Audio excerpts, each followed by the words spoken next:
जय हिंद दोस्तों, कैसे हो आप सब। आप सभी का एक बार फिर स्वागत है गोरजियस धाकड़ फिजिक्स प्रोग्राम में। साथियों, आज का ये शानदार कंसेप्ट जो मैं आपके सामने शेयर करने जा रहा हूँ, that is very very important for 11th class, diploma as well as all competitional exam. This is also very helpful in numericals. साथियों, आज का ये जो शानदार कंसेप्ट आपको हर एजुकेशन और कंपटीशन एग्जाम में आपका मार्गदर्शन करेगा। Today we derive the expression for ascent. We proof in front of you that ascent is equal to u plus a/2 2n-1। Exam में कई बार इस तरह से भी प्रश्न पूछा जाता है, nth सेकेंड में किसी बॉडी के द्वारा ट्रेवल किया गया डिस्टेंस डेराइव करके समझाएं। Derive the expression for distance travelled by body in nth second. nth second में किसी बॉडी के द्वारा कितना डिस्टेंस ट्रेवल हुआ, एक्सप्रेशन के द्वारा सिद्ध किया जाए। तो चलिए आपके सामने डेराइव करते हैं एसेंट की गोरजियस एक्सप्रेशन। nth सेकेंड में अगर कोई बॉडी डिस्टेंस ट्रेवल करती है तो आखिर उसकी एक्सप्रेशन कैसे निकल जाती है, ध्यान समझिए। मान के चलिए कोई बॉडी ए पॉइंट पे था और उसे ए से बी पॉइंट तक पहुंचने में n सेकंड लगे। कितने सेकंड लगे? n सेकंड लगे। कंफर्म। मान लीजिए इन दोनों के बीच में एक पॉइंट सी है और ए से सी तक पहुंचने में उसको टाइम n-1 सेकेंड लग रहा है। तो जो डिस्टेंस BC है, this is our distance travel by body in n second. नहीं समझे? चलो एक और एग्जांपल देके समझाता हूं। मान लीजिए ए से बी तक पहुंचने में किसी बॉडी को 10 सेकंड लगे। कितने सेकंड लगे? 10 सेकंड। क्या समझिए, कोई बीच पॉइंट सी है, ए से सी तक पहुंचने में उसे 9 सेकंड लगे। कितने सेकंड लगे? 9 सेकंड लगे। यहां पे 9 सेकंड का समय लगा, यहां पे 10 सेकंड का समय लगा। तो यहां जो BC है वो हो गया आपका 10th सेकेंड। कौन सा सेकेंड? 10th second. कंफर्म। समझ रहे हो आप कि अगर 10 सेकेंड में वो ए से बी तक जाता है, 9 सेकेंड में यदि वो ए से सी तक जाता है, तो 10वें सेकेंड में जो डिस्टेंस ट्रेवल होगी दैट इज BC। सिमिलरली ए से बी तक अगर वो n सेकेंड में ट्रेवल करता है, ए से सी तक अगर वो n-1 सेकेंड में तय करता है, तो B से C तक की दूरी क्या होगी? एसेंट होगी। अगर उसको हम डिस्टेंस की टर्म में लिखें तो ये हो गया SN, ये हो गया SN-1 और ये हो गया एसेंट। कंफर्म? कोई दिक्कत, कोई कंफ्यूजन? इजी। n सेकेंड में ट्रेवल किया गया distance that is accent. n-1 में डिस्टेंस ट्रेवल किया गया SN-1, तो n सेकेंड में जो डिस्टेंस ट्रेवल होगी दैट इज एसेंट। क्लियर? कोई कंफ्यूजन, कोई समस्या? अब बहुत ही आसान तरीके से सोल्व कर सकते हो आप। देखिए जरा फिगर को, AC प्लस में BC, AC प्लस में BC क्या है? AB। पक्की बात। AC प्लस में BC क्या है? AB। अच्छा AC क्या है भाई? SN-1। BC क्या है जी? तो एसेंट। तो AB क्या है? एसेंट। तो एसेंट की वैल्यू क्या होगी? बोलो। SN माइनस में SN-1। That is a very easy concept. ठीक है दोस्तों, ए से बी तक पहुंचने में n सेकेंड का समय लगा, तो डिस्टेंस हो गया SN। ए से सी तक पहुंचने में n-1 सेकेंड लगा, डिस्टेंस हो गया Sn-1। तो B से C तक या C से B तक की जो समय है वो है n सेकेंड, तो डिस्टेंस हो गया Sn। तो AC प्लस BC क्या बन गया AB। AC है हमारा Sn-1, BC हमारा Sn, तो AB क्या है Sn, तो Sn हो गया हमारा Sn-1। कोई कंफ्यूजन, कोई समस्या?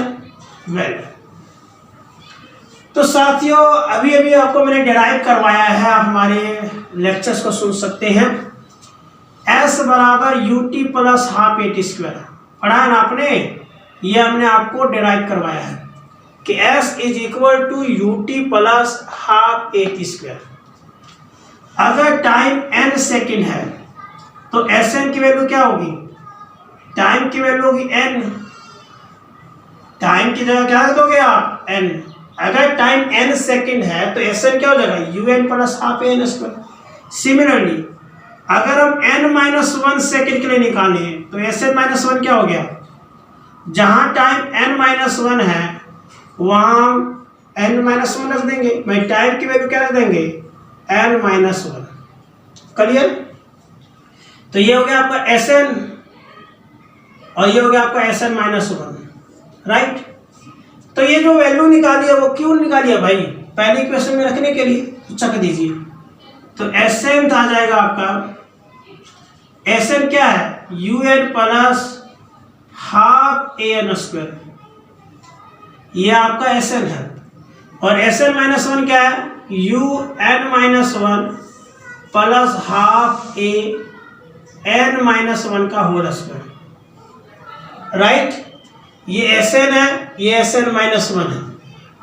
अब इसको सोल्व कर लीजिए, तो ब्रैकेट ओपन करेंगे और ब्रैकेट के पहले प्लस का निशान या कोई निशान नहीं है तो जो एज इट इज रहेगा, और यहाँ ब्रैकेट ओपन करेंगे और निशान माइनस का है तो यहाँ सब निशान चेंज हो जाएगा, तो यहाँ माइनस का हो गया, प्लस माइनस यहाँ माइनस का हो गया। कोई कंफ्यूजन है ना, आसान।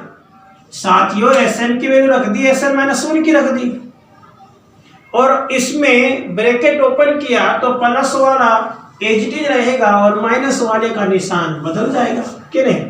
क्लियर? अब इन दोनों में से क्या कॉमन आ रहा है u, तो क्या रह गया n-1, राइट। इसी तरह से इन दोनों में क्या कॉमन आ गया, हाफ a आ गया ना, यहाँ क्या रह गया n स्क्वायर माइनस में n-1 का होल स्क्वायर। इन दोनों में u कॉमन आ गया n-1, इन दोनों में हाफ a कॉमन आ गया n स्क्वायर माइनस n-1 का होल स्क्वायर। ये वैल्यू किसकी निकाल रहे हो आप, Sn की। सोल्व कर लो, u ब्रैकेट ओपन करोगे तो निशान चेंज हो जाएंगे, माइनस वाला प्लस और प्लस वाला माइनस हो जाएगा, हाफ a। इसे सोल्व कर लो, a माइनस b का होल स्क्वायर क्या होगा, a square plus b square minus 2ab। पक्की बात, a square plus b square minus 2ab, answer कर गया u into 1 u plus half a। Solve कर लो, n स्क्वायर ब्रैकेट ओपन करो, minus n square minus 1 plus में 2n, ये से cancel हो गया, तो this become u plus a into 1 a by 2n-1। तो these are gorgeous Dhakar expression for Sn, है ना, बिल्कुल आसान। मजा आया?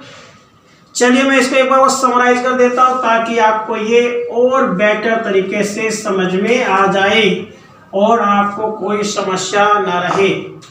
साथियों आपने सीखा Sn-1 प्लस Sn बराबर है Sn, तो Sn क्या हो गया, Sn minus Sn-1, right. Sn क्या है un plus half an square. Sn-1 क्या है, जहां n है वहां n-1 प्लस हाफ an-1 का होल स्क्वायर, राइट। इन दोनों में u कॉमन आ गया, क्या रह गया n-1, इन दोनों में हाफ ए कॉमन आ गया, क्या रह गया एन स्क्वायर माइनस में n minus one whole square. पक्का? इसको सोल्व कर लो तो यहाँ क्या n minus n plus one, यहाँ हाफ ए हो गया, यहाँ हुआ a square minus a minus b, a square minus b square क्या होता है a plus b into a minus b होता ना formula, a square minus b square क्या होता है a plus b into a minus b. तो u into one u plus में a into one a by two, n और n क्या हो गया 2n माइनस में 1 और ये कट गया 1 इंटू समथिंग समथिंग। तो ये आ गया हमारी गर्जियस धाकड़ एक्सप्रेशन फॉर एसेंट, है ना बिल्कुल आसान। तो साथियों एक्सप्रेशन न्यूमेरिकल बिल्कुल आसान होते हैं। मैं तो कहता हूँ साइंस बहुत ही आसान है, फिजिक्स केमिस्ट्री बहुत ही आसान है। फिजिक्स केमिस्ट्री से प्रेम कीजिए क्योंकि ये आपके जीवन भर आपका साथ निभाएगा। इसलिए नॉलेज को अपने जीवन का हिस्सा बनाइए और हमेशा मुस्कुराइए। तो इस उम्मीद के साथ कि आप ऐसे ही हंसते रहेंगे, मुस्कुराते रहेंगे और साइंस को अपने जीवन का हिस्सा बनाते रहेंगे। मिलेंगे और धाकड़ नए कंसेप्ट के साथ, सेम टाइम सेम जगह। जय हिंद, जय भारत।